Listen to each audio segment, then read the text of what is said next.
everyone. This is our first series episode of Gold Talk. And, really the point behind Gold Talk is to really give you all the opportunity to be able to ask questions in regard to the home ownership process. I was thinking about it. I said, people have questions. I constantly get questions. I'm sure Kellie does, and I'm going to let her introduce herself in just a minute. But, we get questions often from our clients about the process in relation to mortgages, interest rates, home buying, all of those things. And so we really just wanted to create a forum where we're really giving you information in a conversational method. We are also streaming live as well, so you can drop your questions in the comments section there. But really the goal is to really empower you, equip you, and educate you and get you ready to be able to purchase your home. So each week I'm going to have a different guest and we're just going to dive into it. And so today's topic, we're really going to be talking today about how to get the best interest rate for your home loan.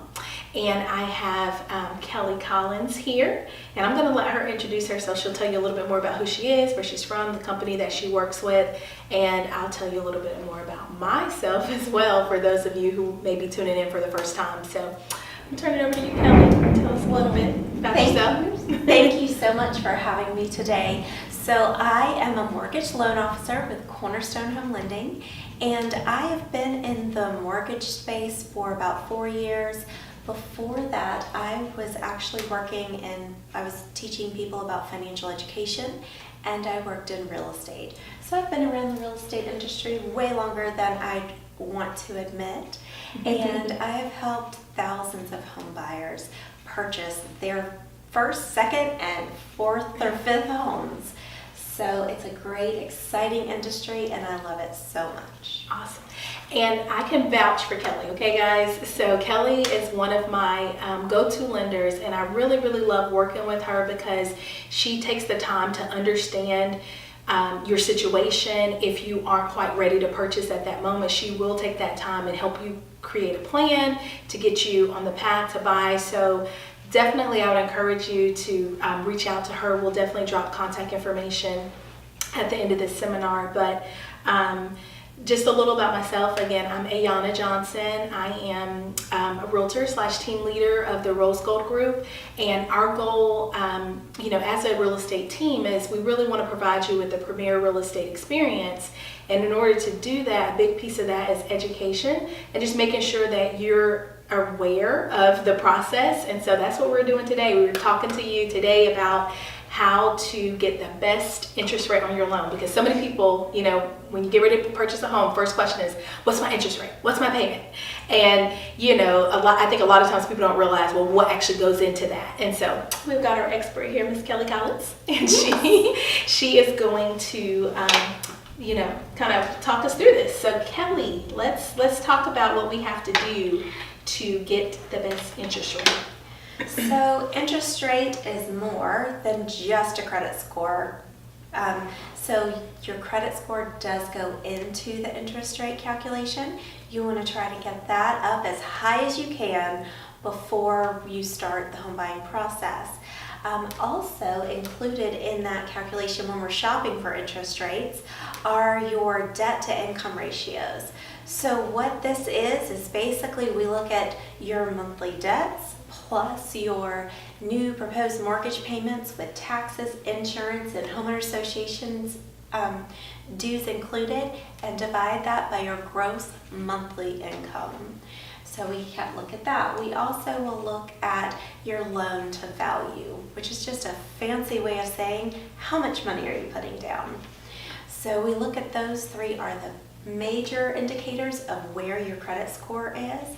But then there's also something that goes into when we look at credit scores are the cost associated, because there's different ways that all of it works out, but your closing costs actually play a really big role in what your interest rate ends up being for your particular loan type.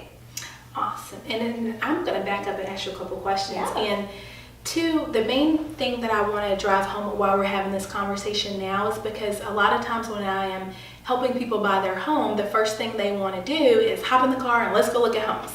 And so, I really think it's so important to understand your numbers and your financing because, if you already know that you don't want to spend more than $1,200 on your mortgage payment, then we need to back into that and figure out, well, okay, what's the max, you can afford it, kind of like what she's talking about, your principal, interest, and all of those things that go into the payment. So that way, when I come in and start taking you out to see the homes, we're looking at homes that are in your price point and in your budget. And so, just to kind of give you an idea of why we're talking about the numbers, from that standpoint. But going back to the point you made about credit score. So that's the big buzzword. What is the best score to get the best rate? What would you say? Well, the best, like I said, there's multiple different factors that go into this interest rate. Yes. I love to see a 720 credit score, but that doesn't mean that you can't get a great rate below that, or even get a rate that's not as great above that. So the ideal thing when you're talking about credit scores is I want you to protect yours. So what this means, the biggest factor that goes into your credit score is making on-time payments. So collections, late payments, and charge-offs, those, when you miss those payments, that makes your score to go down. It's as easy as just setting a reminder to make those payments on time. The second biggest factor, which makes up 30% of your score calculation, is your credit utilization to available credit ratio. So you want to keep that at 30%.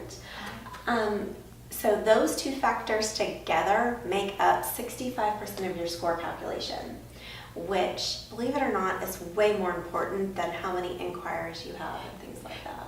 Yeah, okay, speaking of, two things I want to ask you that always come up. Okay, so a lot of times people are getting ready, you're about ready to purchase and you want to go out and start looking. And of course, my first question is going to be, are you pre-approved? Have you spoken with the lender? And a lot of times I will get the question, no, not yet, because I haven't, I don't want them to lower my score by pulling my credit. Can you settle this debate? How many points does it take off of your credit score when you get pulled, like a lender, hard pull, I guess is the best way to put it. So basically, new inquiries on your credit score typically relates to about 15% of your score. Okay. But having a lender pull your credit for a major purchase will not automatically lower your score. What lowers your score is when you go shopping. Let's say you're trying to find a fabulous pair of shoes or a new suit or something like that, and you go to 5 different department stores and you let each one of those pull your credit to open that card to save 15%. Those are the inquiries that affect your credit. When you're shopping for a big ticket item like a mortgage or a car, you actually can have your credit pulled by multiple lenders within a 45-day period, and it only affects your score as if it's been pulled once. So you're talking maybe 3 points, maybe 6 points. So it's actually smart and should encourage you to shop around. You can't get pre-approved without having your credit pulled. So go ahead and get that done. That is the first step to buying a home. I'm glad you mentioned that. So in terms of, so it's sounds like 3 points to get it pulled, if you're going to pull it. So how many points is a late payment? A late payment? It depends on your total credit history. I've seen a late payment affect a score 10 points, and I've seen it affected 180 points.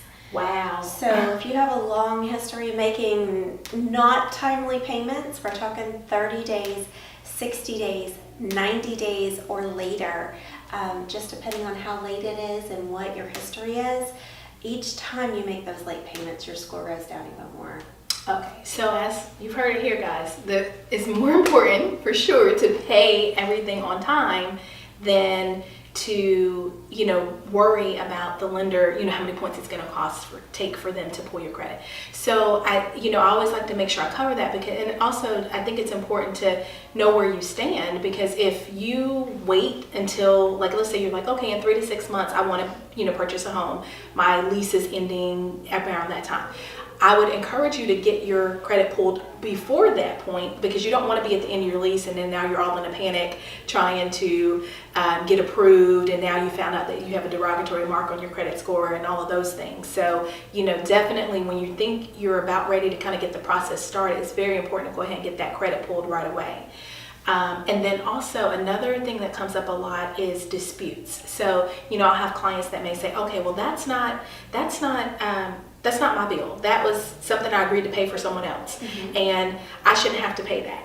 So does it hurt them to dispute on their credit report? Do you just advise them to go ahead and pay it so they can get through with the purchase? I'm not sure about that. It really depends on the situation. So I talk to a lot of people and they will tell me that, yeah, that bill's mine, but I disputed it. So what happens when you dispute something is that they're going to send it to the credit reporting agency, and the credit reporting agency is going to send it to the creditor. And if that creditor comes back and says, yes, that is their bill, it's yours, my friend. So then it's your responsibility to take care of it. But if it truly is not yours, it was somebody else's. And I can tell you a quick story. Okay, sure. I graduated from college and I went to school in South Carolina. I've always lived in South Carolina. At that point, I have never been to West Virginia. And I had 2 collections pop up on my credit report from a hospital in West Virginia. Okay, those were not mine. That was somebody else's. So that is something truly I can dispute, and they were removed. So really, disputes are great to help make sure the information on your report is correct and to get it correct. That's why we want to look at it early, not the minute you're sitting in that car looking at your favorite house that also has 4 other offers on it. But if it's yours, then, it just then comes to a point where you can fight it, but if it's easier just to pay it, just pay it. And that's what I can help guide you on. Now, does it lower your score if you're disputing it? Like, let's say you use those credit repair companies or something like that. If they dispute, does that lower your score if they do that? Credit scores are very weird animals. I've seen it hurt, and then I've seen it not hurt. Okay. So sometimes what happens when you dispute, it doesn't go into the calculation at that point. Okay. But if they prove that it's yours, it's coming right back on that calculation, and it will affect your score. Okay. So just working with a professional that has your best interest at heart is the way to get this done. That can look at your individual situation. Awesome. And I can promise you guys, Kelly will do that for you. So do we have any questions? So we're going to open the floor up. If you have questions, please drop them in the comments. We're more than happy to answer any questions that you may have. What we'll also do, once the segment has ended, we're going to kind of prepackage the video into like a nice little replay so you can go back and watch it, and kind of maybe take some notes next time around. And I'll also have both of our contact information posted, so we'll be able to help you going forward. But that's really all we have for you today. Yeah. Anything else you want to add? I don't think so. Okay, well, we just want to thank you so much for tuning in to Gold Talk, our first episode. We're so excited to be able to provide you again with information to be able to empower you, equip you, and educate you in the home buying process. All right, you guys have a great week, and we will be in touch. Bye.